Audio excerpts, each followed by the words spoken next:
We're excited for the new year. We start official team practice on Thursday. We've been doing small group workouts right now, which we're allowed by the NCAA before we start our 45-day window. Those have been going very well. Now I'm anxious to actually see some inter squads and see these guys playing real live baseball against each other and start to figure some things out. All right, Jam, again, Mike, you started final right. Mark, 17 new faces on the roster. I know it's just the first day or first time you're getting together, but how do you think the chemistry will mesh with the guys that are coming back and so many new guys? Yeah, it's been very good. We made that a point at the very first team meeting that they didn't need to waste any time. That's a really nice shirt, by the way. I'm very distracted. Is that Jimmy Chitwood? Yeah. That's a very, very impressive shirt today. I appreciate that. That's a good shirt. So now you have me distracted. Yeah, we made a point of that at the very first team meeting that we needed to not waste any time and come together as a team. We had a really cool video.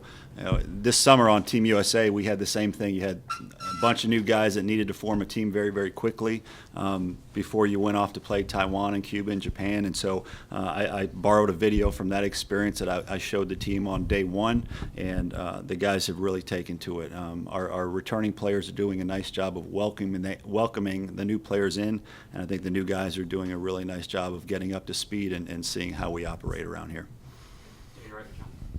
Yeah, sticking with the newcomers, there's a lot of junior college kids in this class, especially on the pitching side. What made it important to go out and get some of those guys this year, and how immediate of an impact do they have to make? Yeah, clearly they need to make an immediate impact. If you look at last year's team from a pitching standpoint, Reed Morgan is the one guy that we lost that pitched significant innings. But we have so many guys coming back from injuries, the Carmen Majinskis, the Graham Lawsons, to name a couple. And you combine all those new guys coming in, the JUCO pitchers, but also some talented high school guys. I'm very excited about that group. I think it should be significantly upgraded, but we do need them all to step up. Obviously, last year's pitching was not where it needed to be, but I think the combination of guys coming back, the improvement that guys like Carmen made this summer. Carmen now is regarded as one of the top pitchers in the country, and Graham Lawson, I think, will be one of the top bullpen guys in the country. That's two pretty good bookends to start the rebuild of that pitching staff.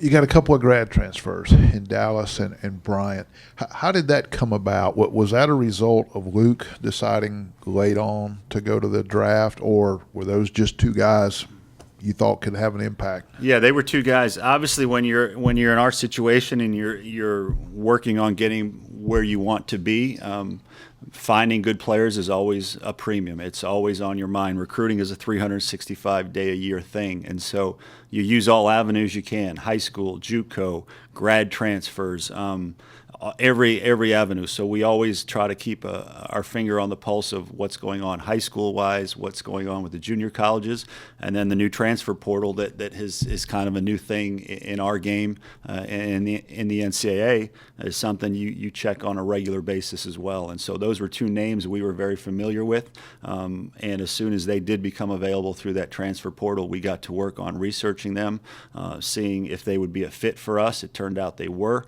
and we worked really hard to try to sell them on our program, and they both made the decision that this is where they wanted their last year of college baseball to be. So I think those guys will both have pretty significant impact on our lineup. Are there any guys, speaking of health, Mark, that will be not pitching this fall or not playing this fall trying to recover? Yeah, I actually brought a list for you guys just so you can be aware. I count 7 guys that probably will be limited or not pitch at all or play at all this fall, and I can read them off for you. Jeff Heinrich, a middle infield JUCO prospect that was drafted, will miss the rest of the fall. He dove during summer baseball, dove for a ball in foul territory and hurt his shoulder, so he's going to have surgery. He's been able to work up until now, but he's actually going to have surgery this week. He will miss the remainder of the fall but be ready for the season. Julian Bosnick is coming off of Tommy John, will probably not throw any pitches off a mound in a game situation for us this fall. Andrew Peters is coming off Tommy John. Thomas Farr has a hand injury, JUCO transfer, another draft pick that will be good for the spring, but just probably we'll be cautious with him this fall. Wesley Sweat is dealing a little bit with a knee injury right now. That's to be determined how much he pitches this fall. Hayden Lehman will have Tommy John surgery and miss this season. And Brett Carey, we're just going to be very careful. He had an oblique injury. He didn't pitch much this summer, so we're going to be cautious with him as well this fall. But all of those guys outside of Hayden Lehman will be good to go for the spring when it really matters. Over your left, Collin. I guess you mentioned Carmen a little bit, but just what have you seen in being able to visit with him that he's kind of taken that next step and jump from being a sophomore to where he didn't pitch to now going to junior? I went up to the Cape this summer and saw all those guys, and the second I went and saw Carmen, he was already well into having the great summer that he did in the Cape Cod League, and he's a bigger, stronger guy physically. He's a more confident guy mentally. His pitches have all taken an uptick in terms of velocity and command and sharpness of the breaking ball. He's really developing, and he's what you want a guy to look like by his junior year, in his draft year. And as I mentioned, he's rated now as a potential first-round draft pick, and that's a really nice real nice piece to put back into our rotation looking into this year. So I just see he's improved in every area. Go with in the center, Greg. Yeah, with the pitching and people coming back from injuries and all the new faces, how much do you go into the fall with a wide open mindset, or is there kind of a pecking order you have in mind? I would say, obviously, Carmen, we anticipate being a weekend guy. Brett Carey, we anticipate giving the opportunity to see if he can start. He started the last game of the year at Mississippi State and did very, very well. So he will have that opportunity to potentially be a starter this year. I think Graham Lawson probably will be one of the guys you look at in the back of the bullpen. He won some huge games for us in 2018 that helped us become the team we were. So outside of those roles, I think everybody else is wide open. Shook threw a sim game to hitters yesterday and was extremely, extremely good. Was up to 93 with tremendous command. So I just think you're going to see a lot of guys fighting for time. Innings are going to be hard to get, and so my message to our guys will continue to be: there's a lot of guys here with a lot of great stuff. Who has the most polish? Who makes the big pitches when it matters? But I don't think stuff will be an issue this year. I think we've got plenty of guys this year with stuff. Now it's a matter of who can get it done when the lights turn on. I guess you guys struggled offensively last year. I know it's still pretty early on in the process, but what have you seen over the last 2-3 weeks to make you feel confident that'll get back to maybe where it was in 2018? Yeah, I think it's the type of hitters we have. I think we have guys that are hit first, power second, where if you look at last year's team, the makeup of it was a lot of guys that were power first, hit second, and they could be pitched to, and we would struggle sometimes. When we were able to use our power and hit home runs, we won, and when we didn't hit home runs, then we were a lot easier to pitch to, and it was harder for us to score runs. What I'm seeing so far is some hitters that are going to be tougher to pitch to, tougher to strike out, be able to spray the ball around. And I don't think our power will drop off at all, but I think we'll have a much better collection of guys that can put the ball in play more consistently. You're right, John. Couple of things I'll ask them one by one for you. You said something about the transfer portal that just made me curious. You said you monitored that pretty closely and kind of look into guys to see how they would fit. How many would you say you looked at over the course of the summer just to kind of get a feel for to see if they would fit into the program? Yeah, that's a good question. I'm not going to give you all the secrets and go through how many guys we do research on, but I think you guys probably know and have access to the portal one way or another, that it was over 1,000 players that were in the portal at one time or another, and a lot of them you can rule out right out of the gate because they may not be eligible right away. For us, we were kind of keying in on the grad transfers, so there was a lot smaller number of the grad transfers. Guys that were transferring that could not be eligible right away, we didn't have a whole lot of interest in. It was the grad transfers, and there were much fewer of those, so that's what we really keyed in on. And I can't remember exactly how many we ended up doing homework on, but those were two of the best ones in the country, and we were lucky to get them. And both of them happen to be catchers. With losing Luke and having 4 new guys come in with Collin and Jax, first of all, can you kind of address what Jax will be able to do this fall, and just how do you kind of evaluate that position in the fall? Yeah, that position's wide open, and they're all capable. That's the really nice thing. Jax can do everything right now except throw, so he's catching in games and throwing it back underhand, or he's swinging at full capacity. He's catching bullpens. He's doing everything except throwing at full strength. Collin Burgess has opened a lot of eyes so far. This guy's a ball player. Maybe a little bit undersized, but he hits the ball really well. He catches well. He blocks well. He throws well. So he's going to be a factor. And then you mentioned Bowen and Beaver, the two veteran catchers. The good thing about them is they also can play other positions. They're not locked into just having to catch. So Bowen is getting work at first base. He's getting work in the outfield. Beaver is also a first baseman and has played some third base. And then we also need to mention Wes Clark. Wes Clark is a guy that has caught some in the past, but he's also getting work at first base and also some in the outfield. He's a more athletic player than he was a year ago. He's stronger. He's faster.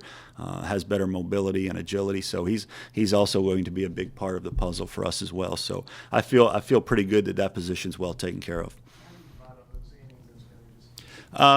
Try to even them out as much as possible. You know, sometimes you'll match the older guys. The catchers you think maybe have a better chance to catch more early on in the season will match up with the pitchers you think will have a chance to throw more innings early on. But a lot of it will just be, you know, based on who can throw. You know, Jax won't catch maybe as much in inter squads because he can't throw yet. It's a puzzle you're trying to put together in every inter squad. So if you want Bowen to play first and play a little left field, you know, that it may be today he does two of those, and tomorrow Beaver is at first base, and then tomorrow Clark is catching. So it takes some time and some preparation and some organization. At the end of the day, we just need to get them all enough looks to get a good feel for what they can do. Yeah, Noah Campbell, how are you guys approaching anything different this fall? Because obviously he had a great summer in the Cape last year and then struggled a little bit, had another great summer now. How are you going to try and kind of prolong that success? Yeah, we've made a few tweaks with what we're doing with our hitters. You know, last year, again, we struck out too much last year, and so after every year you evaluate what you do in every part of your program, and so we are training our hitters a little bit different this year, and I think it will help him. We're using wood bats an awful lot now in our batting practice sessions.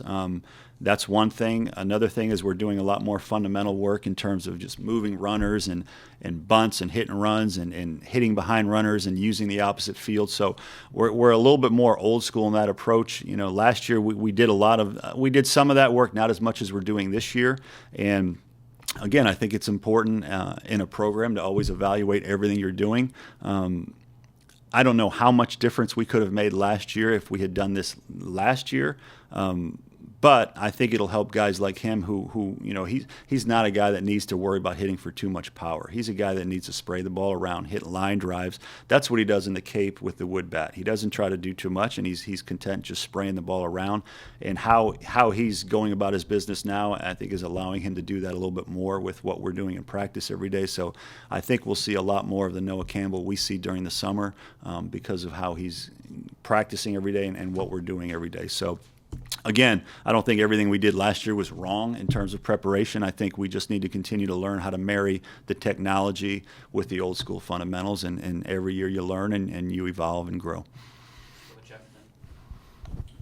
What did you see from Eister this summer with his development, and how big of a piece is he? Yeah, Eister, it's funny. Eister was a little bit the opposite of Noah, where Eister was good for us. He hit 300. He hit double-digit home runs, had a lot of RBIs, and then this summer struggled. And him and Noah were actually on the same team. So where Noah struggled a little bit with us and did great in the Cape, Eister did the opposite. So, again, every hitter's different. So we need to continue to learn our guys and learn what best makes them tick. And so maybe things we do here help Eister more than they help Campbell. That's why we need to continue to evolve with how we're training our guys. But that being said, Eister struggled some this summer, but based on what we're seeing so far with us, he's swinging it really, really well. So I anticipate him having a better year than he did last year and continuing to evolve as a hitter.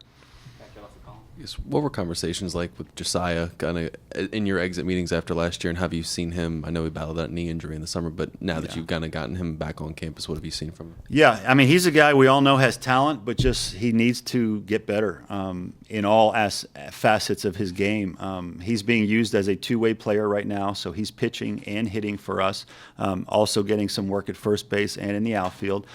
He's a talented guy that needs reps, and so our conversations with him at the end of the season were pretty blunt in that we think you have talent, but we also think you need reps, and it's important for him to get those reps, and so we'll continue to get him reps as much as we can, and then see where it goes from there. Biggest thing he just needs to show that he can turn those tools into production. He has the tools. Some guys take longer to turn those tools into production right now, and he's just continuing to work on that. It's not for lack of effort or attitude. He's as good as it gets in those areas. We just need that potential to turn into production. You mentioned doing some different kind of training from an offensive standpoint. When did you kind of come to the realization that that was something that you wanted to do? Was that during the season last year when things weren't going so well, or over the summer? How did all that kind of come about? It's evolved over time. I mean, last year through the struggles, we would have a lot of conversations. We meet every day as a staff and talk about recruiting and talk about preparation and talk about practice and talk about personnel. It's a never-ending process, and so I just think along the way we identified what our weaknesses were last year, and you have to ask yourself: is it personnel? Is it preparation? Is it practice habits? You evaluate everything, and so I just think it was a thing that we think with the players we have coming in this year. Here's a couple things we can adjust. Not throwing everything, we're not throwing everything out the window, because again, 2 years ago we did a lot of the same training and had a tremendous amount of success offensively. So just it's a constant evolvement, I guess, if that's even a word. Is that a word, guys? You would know. Yeah. It's close. It's a constant evolution. Thank you.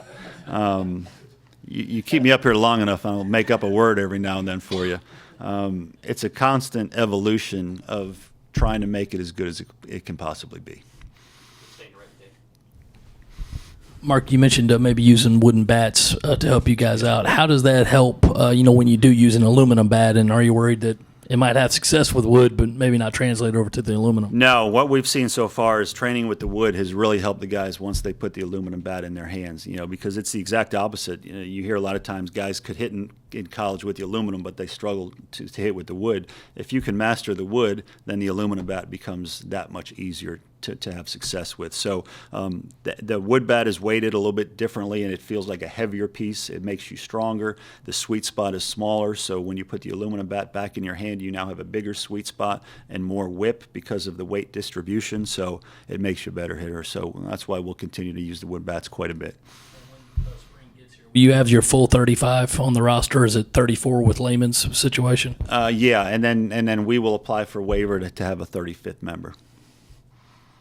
I guess you talked a lot about the JUCO guys, but Brett Thomas and Brennan were two guys that obviously came in pretty highly ranked. Just, I guess, what have you seen from him, and what are expectations for guys that come in as freshmen in terms of playing time and how you want to see them develop over the next? Well, Brennan Malone will have a chance to be a starter for us. He's got to earn it, but he's playing like a guy that is going to be ready. He was a Dodgers draft pick and decided to come on board for a few years to enhance his abilities and potential. And he's a very mature kid. He works extremely hard, and he's very talented. So he has all the makings of a guy that should be able to play right away. Now, again, he still has to earn it and get one of those spots, but he's been nothing but very, very good so far for us this fall.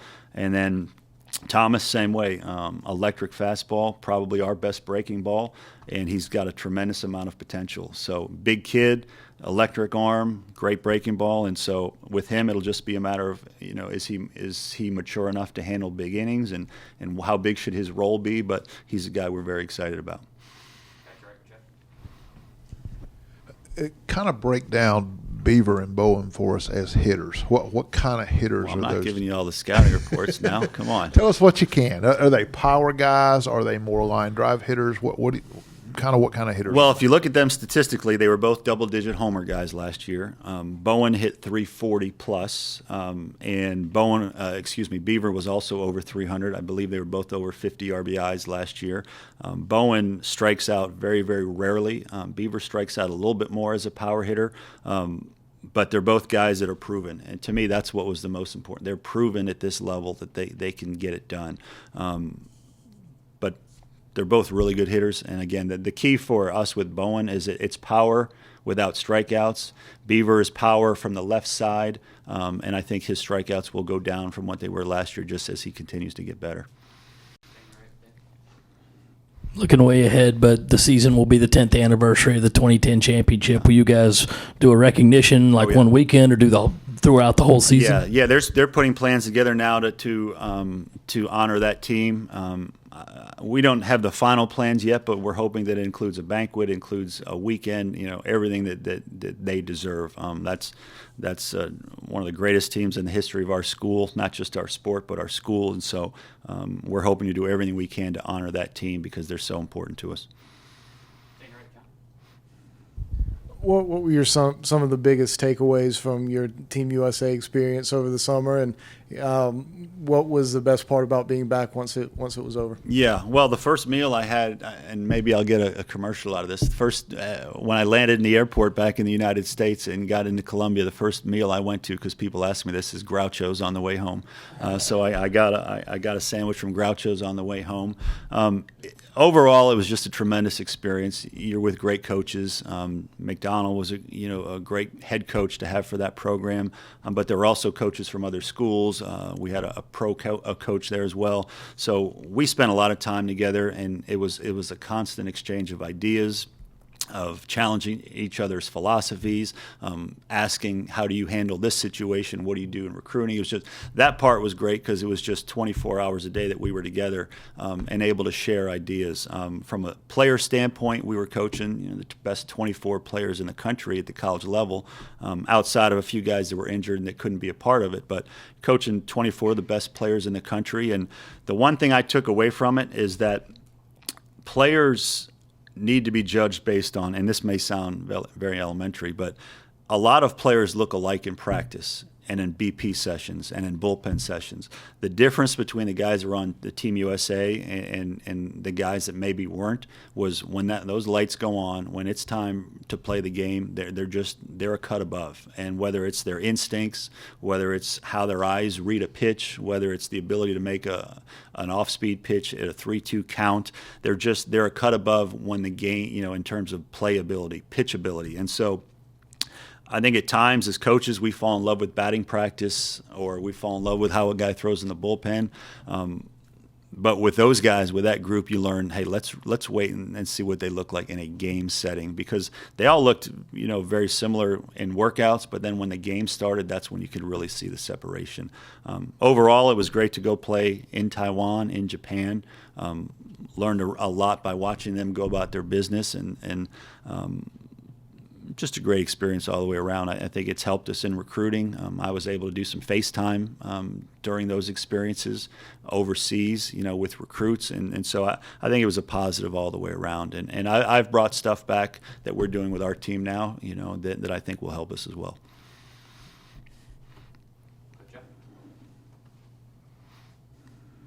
You've talked about Brad and Carmen and Graham. Any other pitchers that look like to you made a big jump during the offseason? It's still too early. Again, Tringali had a nice summer in the Cape Cod League, and a lot of the newer guys, I think, just we need to see them in scrimmages. I know Scholar's very pleased with what he's seen in bullpen sessions right now, but to go back to the point I just made, I think we need to see him against college pitchers, against college hitters, with a little bit of crowd in the stands, and see how they handle the speed of the game. But I think they're all moving in a good direction. I really do. We've had 13 guys throw sim games so far against our pitchers, and nobody has been under 90 miles an hour yet. So to me, that means, all right, you all can throw hard. Let's figure out who has the best breaking stuff and the best command and the best composure. It won't be a stuff issue this year. It'll be a let's see who gets the most innings based on who has the most pitchability.